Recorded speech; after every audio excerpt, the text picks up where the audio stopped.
కృపతోనే సాగరం అయ్యో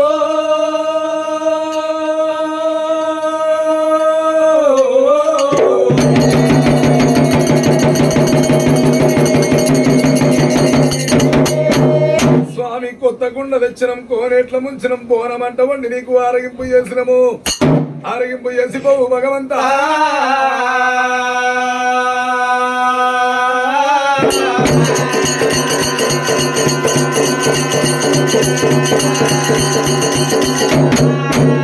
నీవు కాపువారి కొడుకవు గొల్లవారి కల్లుడవా వల్లయ్యో